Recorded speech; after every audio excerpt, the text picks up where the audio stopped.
Assalamualaikum warahmatullahi wabarakatuh. Waalaikumsalam. Kami dari kelompok 2 ingin membacakan sejarah penurunan dan penulisan Al-Quran. Beranggotakan Raffi, Ikhlas, Fatir, Sidki, dan Syekh.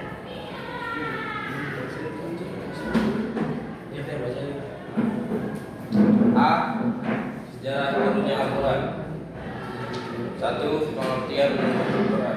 Nuzul Al-Quran terdiri dari 2 kata, yakni nuzul dan Al-Quran. Lade nun secara bahasa berarti turun dari tempat yang tinggi. Sedangkan pengertian Al-Quran menurut bahasa adalah bentuk masdar dari kata iqra yang berarti bacalah. Pengertian Al-Quran secara istilah adalah peristiwa diturunkan wahyu Allah Subhanahu wa taala Al-Quran.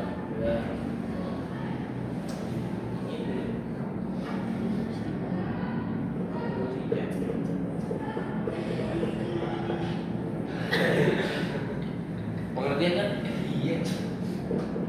Al-Quran kepada Nabi Muhammad SAW melalui perantara malaikat Jibril secara bertahap.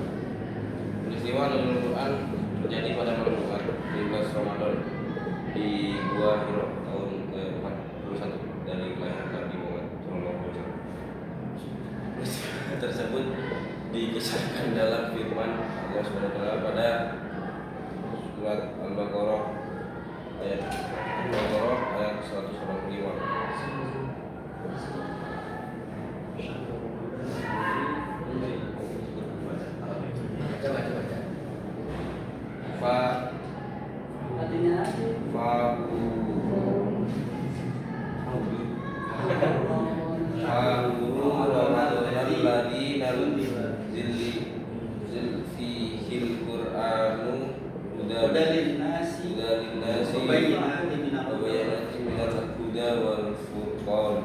Artinya Ramadan yang padanya diturunkan Al-Quran menjadi petunjuk bagi sekalian manusia dan menjadi penerangan yang menjelaskan petunjuk dan menjelaskan perbedaan antara yang benar dan yang salah.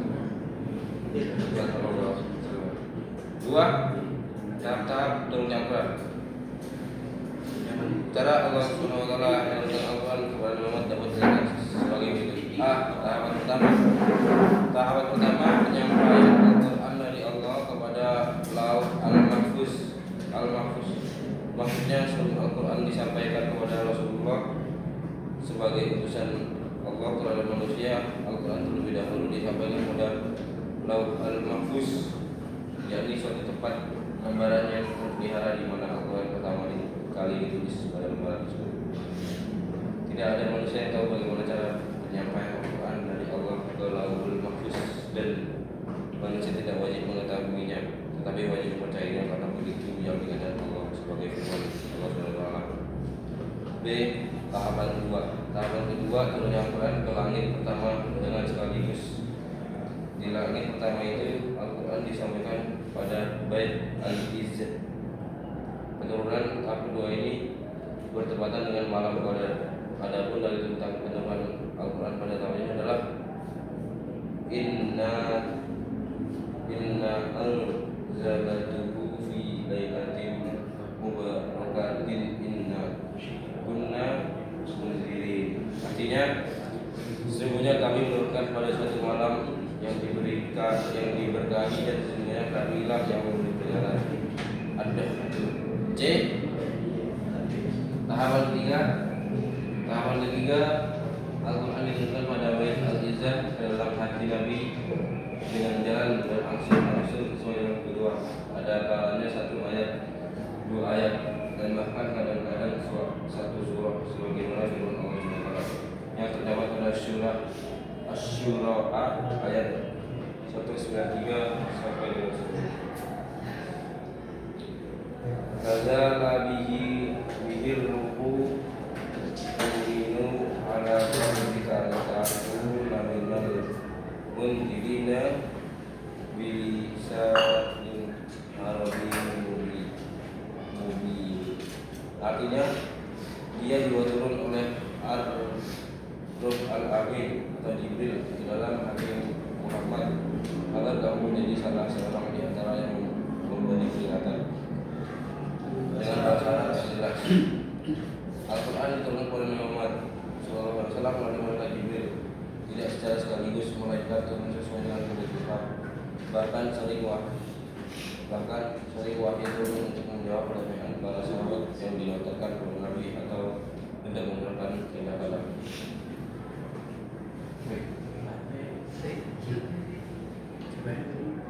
B.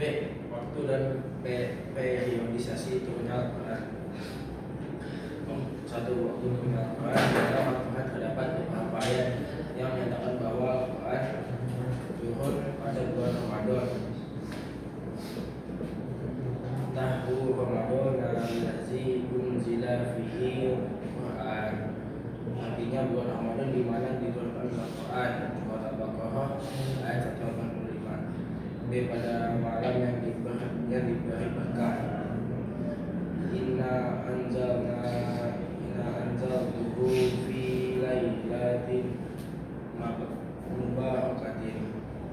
Artinya sesungguhnya kami menurunkan pada suatu malam yang diberkah. Surat Al-Dukhan ayat 4. C. Pada malam Ramadan. Inna anzalna fi lailatil qadar. Artinya sesungguhnya kami telah menurunkan Al-Quran di malam Ramadan. Surat Al-Qadar ayat 90 ayat 1. Menurut 3 ayat di atas Al-Quran turun sekaligus pada bulan Ramadan di mana terdapat malam Al-Qadar suatu malam yang penuh berkah. Jumhur ulama sepakat bahwa pengertian yang dimaksud ketika ayat tersebut menyangkut turunnya Al-Quran sekaligus dari Laul Al-Mahfuz atau suatu tempat yang disebut sama dunia dari sama dunia itulah kemudian Al-Quran diturunkan kembali kepada Nabi Muhammad SAW secara langsung. Dua, periodisasi turunnya Al-Quran. Selanjutnya Al-Quran selama 20 tahun tetap lebih tersebut terbagi dalam 2 periode itu sebagai berikut. A. Periode pertama adalah periode Mekah, yaitu periode di mana Nabi Muhammad SAW tinggal di Mekah. Menurut ahli peneliti masalah di Mekah adalah selama 12 tahun 4 bulan 13 hari. Itu mulai turun pertama pada tanggal 17 Ramadan tahun 41. C. Cara-cara Al-Quran diturunkan.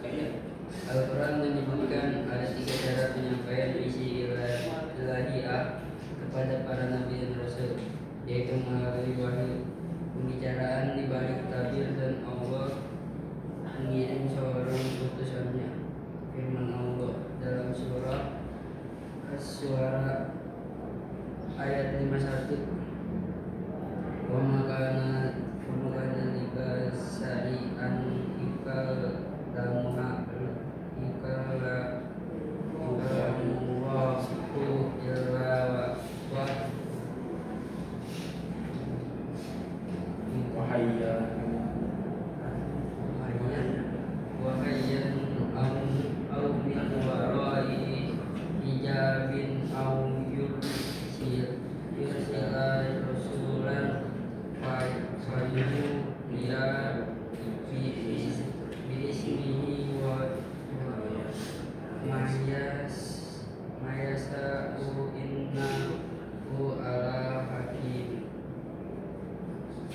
Artinya, dan tidak mungkin bagi seorang manusia pun bahwa Allah berkata-kata dengan dia, kecuali dengan perantaraan wahyu atau di belakang tabir, atau dengan mengutus seorang utusan malaikat, lalu diwahyukan kepadanya dengan seizinnya apa yang dia kehendaki.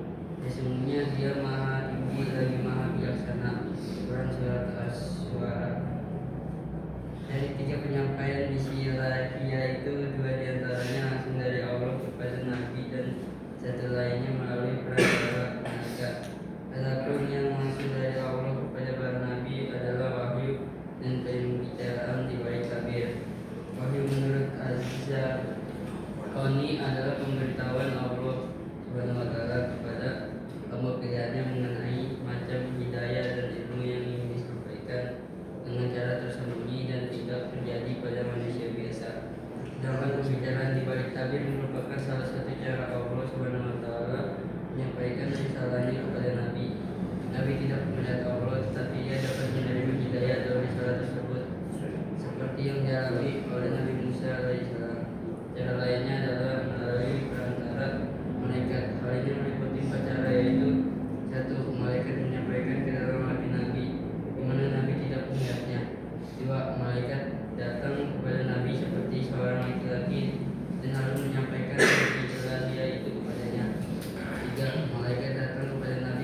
ayat 13 dan 14.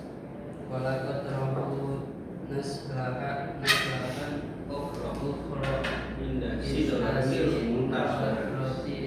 Sidratil Sidratil Muntaha. Artinya dan sesungguhnya Muhammad juga telah melihat Jibril itu dalam rupanya yang asli pada waktu yang lain, yaitu Sidratil Muntaha. Jadi hanya di Sidratil Muntaha ya. Dalam keadaan yang lain dalam bentuk manusia. Disebutkan 4 poin di atas. Lanjut. B. Penulisan dan pengumpulan Al-Quran atau penulisan dan pengumpulan Al-Quran Nabi Muhammad SAW. Pada masa Nabi Muhammad SAW, penulisan dan pengumpulan Al-Quran melalui 2 cara, yaitu dengan hafalan dan penulisan lembaran. Suku Rasulullah SAW juga menghafal Al-Quran dan dipandu langsung oleh malaikat Jibril dalam sekali setahun.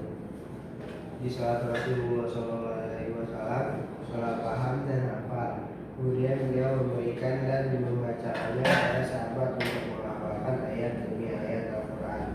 Nabi Muhammad pun sering memberikan ulangan kepada para sahabat dan menyuruh untuk membacakan Al-Quran di hadapan beliau dengan tujuan membenarkannya jika terjadi kesalahan. Nabi Muhammad SAW merupakan Said al-Kufas atau pemimpin dari penghafal Al-Quran. Beliau juga menjadi tempat bertanya bagi kaum muslim yang kesulitan tentang Al-Quran. Para sahabat pun berlomba-lomba dalam menghafal Al-Quran sehingga semakin banyak yang menghafal Al-Quran. Pada umumnya masyarakat muslim pada masa Nabi belum ada yang bisa menulis dan membaca. Namun ada beberapa orang yang sudah bisa membaca dan menulis sebelum Nabi diutus menjadi Rasul, seperti Zaid bin Sabit. Setelah Islam datang, orang-orang yang mampu baca tulis mendapat perhatian khusus dari Nabi Muhammad SAW. Kemudian Sudah banyak sahabat yang bisa membaca dan menulis. Nabi Muhammad SAW merasa Al-Quran tidak cukup hanya dengan dihafal, melainkan juga harus ditulis. Sejak saat itu sahabat beramai-ramai menulis Al-Quran dengan disaksikan langsung Rasulullah SAW. Kedua, penulisan dan pengumpulan Quran masa sahabat. Pada masa pemerintahan Abu Bakar, dimulai keinginan untuk mengumpulkan Al-Quran menjadi satu mushaf besar. Al-Quran ini timbul ketika terjadi perang Makkiyah pada tahun 12 Hijriah yang menyebabkan sebagian orang-orang yang hafal Al-Quran mati syahid. Alhamdulillah yang menjadi pemikiran Umar bin Khattab dan misalnya kemudian kita Fazul Quran atau para penghafal Quran terbanyak berada di Al-Quran. Umar bin Khattab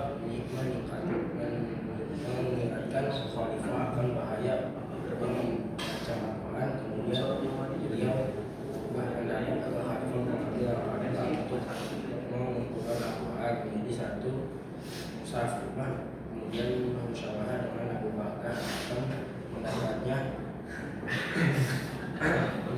untuk mengumpulkan Al-Quran. Pada mulanya Khalifah menolak pendapat itu karena tidak pernah dilakukan Rasulullah SAW semasa hidupnya. Namun Umar menunjukkan bahwa usaha itu amat baik dan sangat diperlukan. Maka lantas memerintahkan Zaid bin Sabit sebagai koordinator pelaksanaan tugas tersebut. Dalam melaksanakan tugasnya, Zaid mempunyai kriteria yang ketat untuk setiap ayat yang dikumpulkan. Ia tidak menerima ayat yang berdasarkan hafalan dan didukung dengan tulisan. Kerja dan Zaid dalam mengumpulkan ini didasarkan atas pesan Abu Bakar. Duduklah kalian di pintu masjid. Siapa yang datang kepada kalian membawa catatan Al-Quran dan dua saksi, maka catatlah dua saksi. Yang dimaksud adalah harus diperoleh secara tertulis oleh seorang sahabat dan harus dihafal oleh salah seorang dari kalangan sahabat. Zaid bin Sabit bisa menjelaskan dalam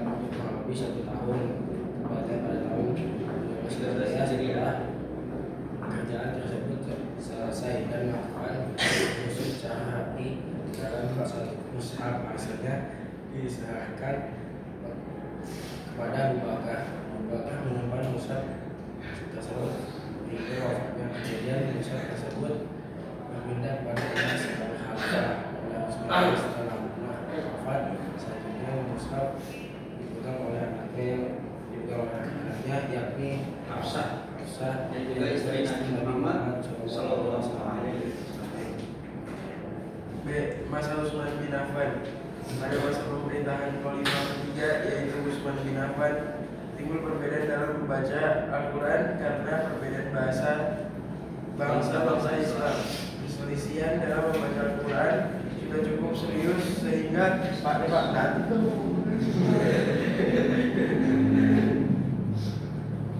bangsa Islam. Perselisihan dalam membaca Al-Quran sudah cukup serius sehingga Hudzaifah melaporkan kepada Khalifah Utsman dan mendesaknya Abu mengambil langkah guna mengakhiri perbedaan yang terjadi.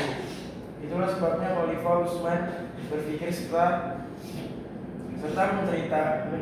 merencanakan untuk mengambil langkah positif sebelum perbedaan bacaan Al-Quran semakin meluas. Usaha awal yakni mengumpulkan para sahabat yang alim dan jenius serta mereka terkenal pandai memadamkan dan meredakan persengketaan itu. Akhirnya mereka sepakat menerima instruksi Utsman yaitu membuat mushaf. Utsman mengambil kebijakan untuk membuat sebuah mushaf standar. Menyalin mushaf yang dipegang Hafsah yang ditulis dengan jenis penulisan yang baku. Dari mushaf tersebut lalu dipilihnya tokoh andal dari kalangan senior sahabat untuk memulai rencananya. Pilihannya jatuh pada Zaid bin Zabit, Abdullah bin Zubair, Zaid bin As dan Abdurrahman bin Hisham. Mereka dari suku Quraisy golongan Muhajirin kecuali Zaid bin Zabit, ia golongan Ansar.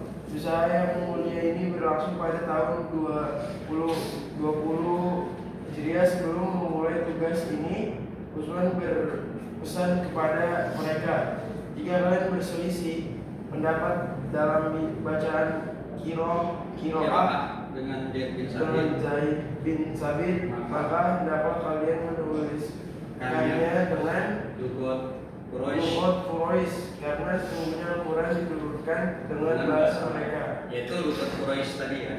Setelah memahami di atas, tim ini bekerja dengan ekstra hati-hati dan teliti, yang kemudian melahirkan satu mushaf yang dianggap sempurna. Bersamaan dengan standarisasi ini, seluruh mushaf yang berbeda dengan standar yang dihasilkan diperintahkan untuk segera dimusnahkan. Standar tersebut yang kemudian dikenal dengan istilah cara penulisan Utsmani yang digunakan sampai saat ini. Oke. Tutup kami. Sekian dari kami. Ada pertanyaan? Pertanyaan ditunda dulu. Jadi gini, kalian tetap di situ ya. Kalau capek duduk boleh. Jadi gini teman-teman, pertanyaannya ditunda dulu. Mau bahas awal, tengah atau akhir? Jadi kalau fungsi guru itu kan menambahkan apa yang ada di buku, karena kalian presentasikan apa yang ada di buku. Kan teman-teman. Nah, kita tadi ada istilah-istilah yang asing gitu. Mungkin teman-teman ya kalau kita baca secara garis besar ya, biar nggak ngantuk nih. Sejarah penurunan dan penulisan Quran. Jadi ada sejarah turunnya Al-Quran, ada sejarah penulisan dan pengumpulannya. Ya kan, kemudian tadi pengertian nuzulul Quran, tahap-tahap turun Al-Quran, periodisasi waktu Al-Quran, cara Al-Quran diturunkan. Lalu ada masa penulisannya tuh ada di masa Nabi dan di masa sahabat. Nah teman-teman, kita tariknya dari akhir dulu deh, jadi kita alurnya mundur nih, biar teman-teman gak ngantuk. Jadi Siti baca tuh, maka hendaklah kalian menuliskan dengan lugat Quraisy. Jadi bangsa Arab itu berkabilah-kabilah, bahasanya logat dialeknya beda-beda. Sama nggak kayak kita?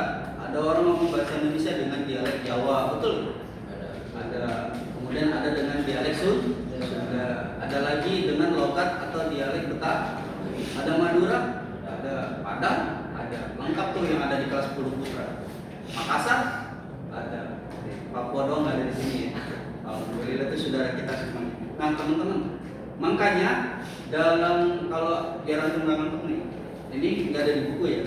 Makanya dalam antum pasti kalau yang pernah pondok waktu MTS-nya mengenal qiraatus sab'ah dari lugat Quraisy, qiraatus sab'ah. 7 jenis lagu cara membaca Quran. Yang familiar Bayati, karena imam-imam Masjidil Haram ya, yang ada di Mekah sama Madinah pakainya apa? Bayati rata-rata. Saya sudahi.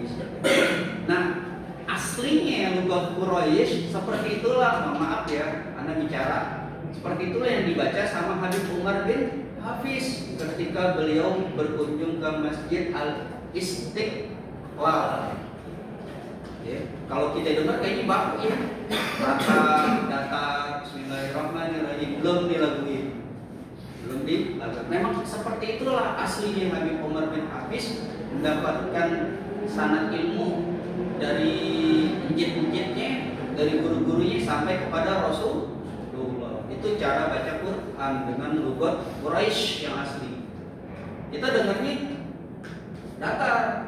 Kalau yang kagak ngerti ilmu waktu itu kan netizen kita banyak kan orang awam, gua dihujat masa Habib Umar bin Hafiz cara baca Qurannya begitu. Literasi etik kurang banyak, mainnya kurang jauh. Kalau misalnya acaranya MTQ Musabaqah Tilawatil Quran, iya penuh keindahan. Kan itu berkembang di zaman sahabat qiraatus sab'ah dengan penuh keindahan. Ada lagu apa aja deh? Selain Bayati, YHK, di Awan, terus Sika bukan Sidki ya. Sidki macam-macam sama JMTS sama Ustaz Tendra pernah dikasih tahu pasti ya akan JMTS sama Ustaz Tendra pernah dikasih banyak pernah ya JMTS. Nah yang nggak boleh teman-teman udah sepakat 7G direkam kan? Mau khawatir direkam. Udah sepakat 7 yang gitu. Berarti di luar itu nggak boleh baca Quran dengan langgam atau logat atau dialek Jawa, nggak boleh. Baca Quran dengan langgam Sunda, nggak boleh. Baca Quran dengan langgam Minang, nggak boleh. Sepakati para ulama bolehnya yang 7 itu tadi tuh. Ya, nggak boleh. Ya, nanti kalau boleh bahaya. Entah negara lain punya bahasa yang beda-beda nggak, bahasa daerahnya beda-beda, negara lain juga banyak bahasa yang beda-beda. Ini dari daerah ini khasnya begini, daerah ini khasnya begini. Jadi bahaya. Oke. Terus ada yang berbeda di sini yang belum dijelasin. Antum melihat istilah tadi ya.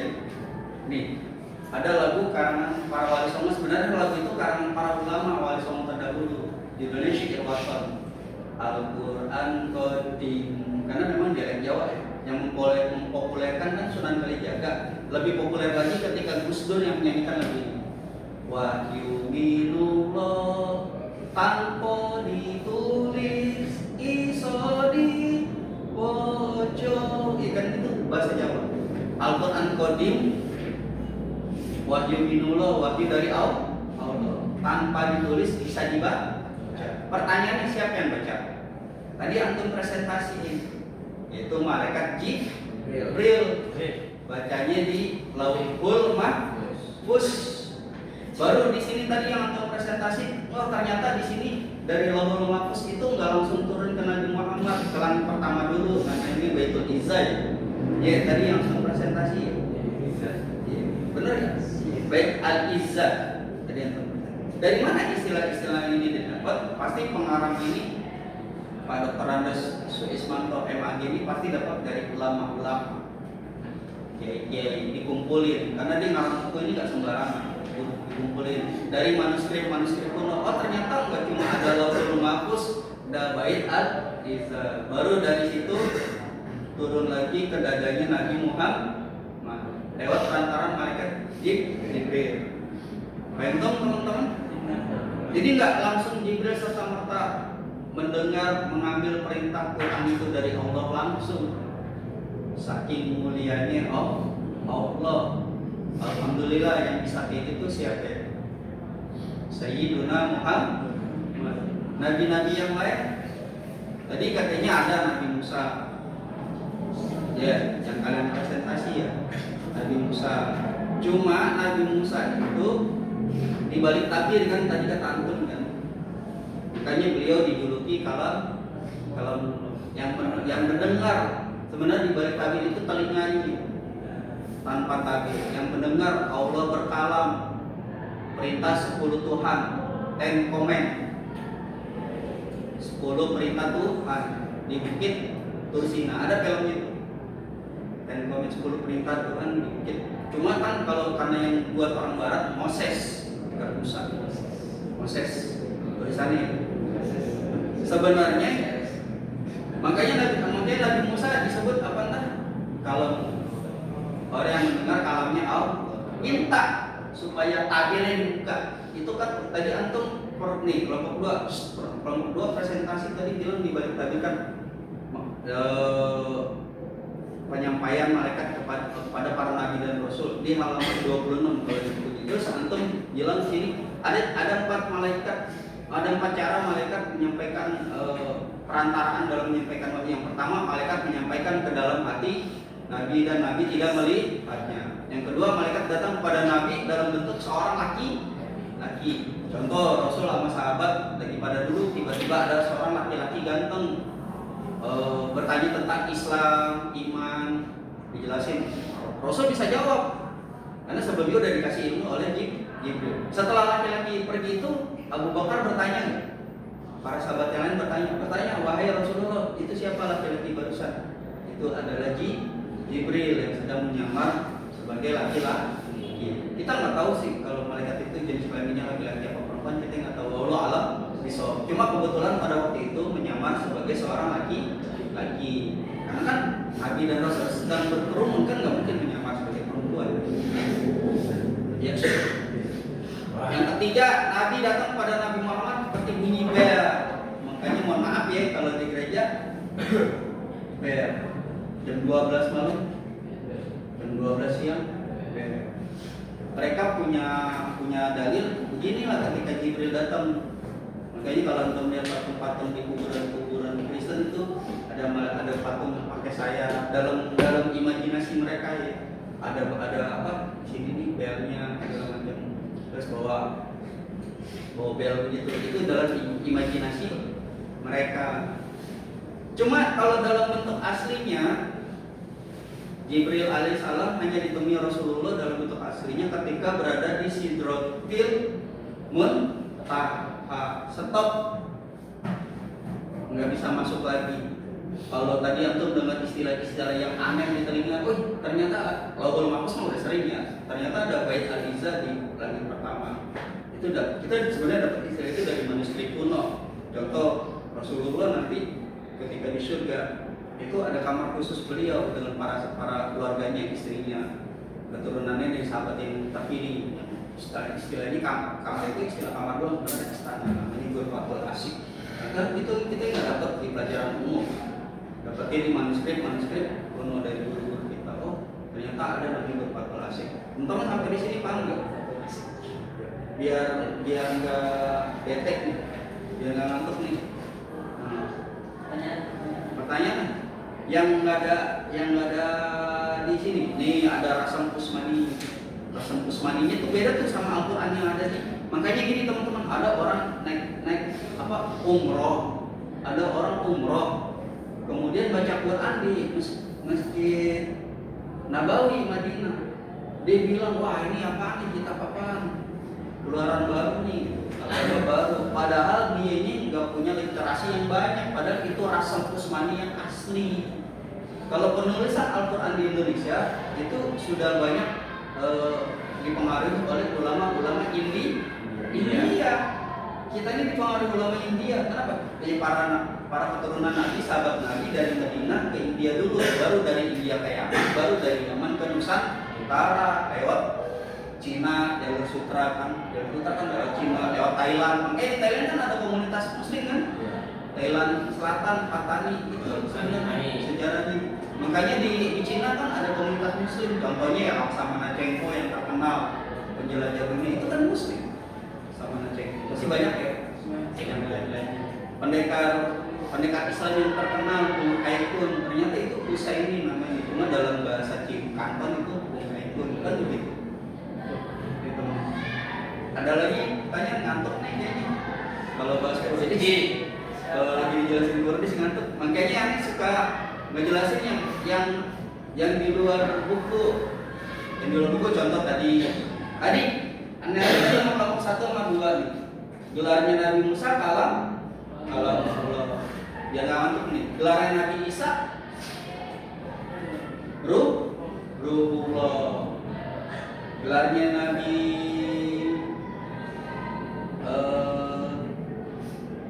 Ismail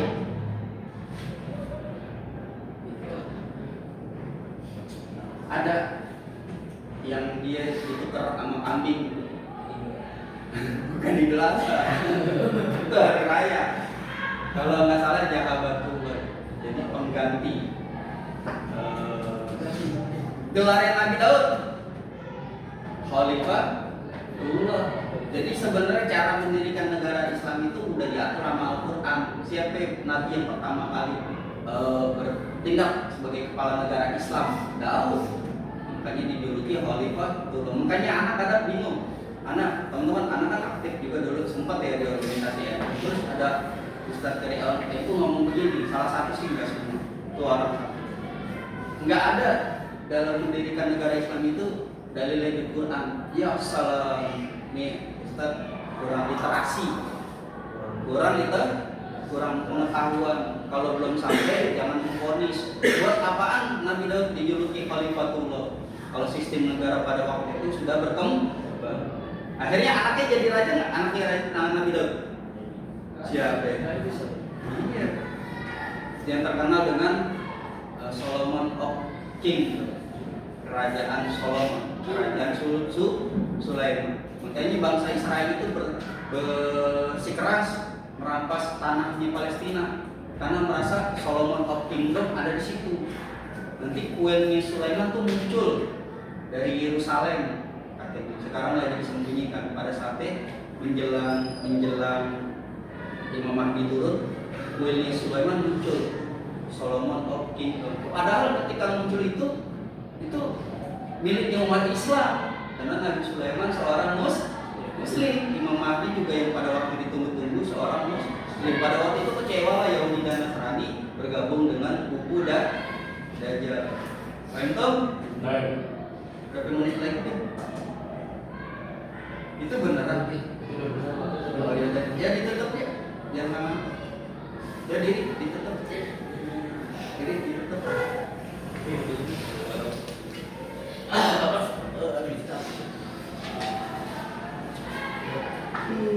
Sekian dari kelompok kami.